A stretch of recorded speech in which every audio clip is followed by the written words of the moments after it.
एक बार कबीर दास जी के गुरु ने कबीर दास जी से कहा, पीतर का समय है, हम भी पीतर को भोजन करवाएंगे। जाओ कहीं से दूध का और बाकी खाने पीने की सामग्री का इंतजाम करो।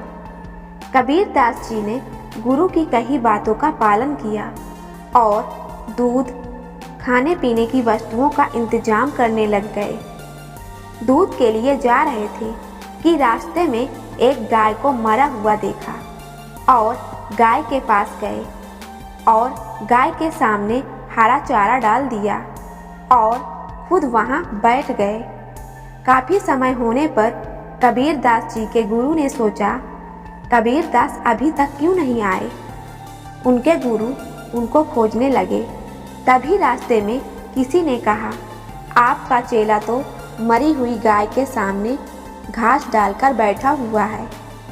ये सुनते हुए कबीर दास जी के गुरु वहां पहुंच गए और बोले, ये क्या कर रहे हो कबीर दास, मैं तो तुम्हें दूध लाने के लिए भेजा था।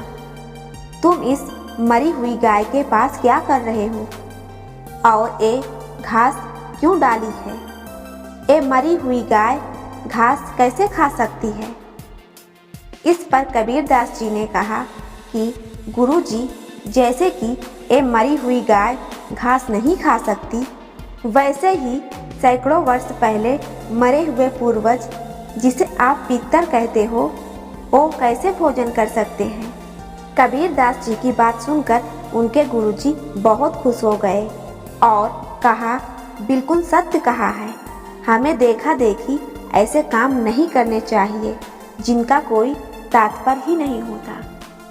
यदि यह जानकारी आप सभी को अच्छी लगी हो तो नीचे कमेंट्स में ज़रूर बताना और हमारे YouTube चैनल को लाइक और सब्सक्राइब करना मत भूलना ताकि अगली नोटिफिकेशन आप तक पहुंच जाए।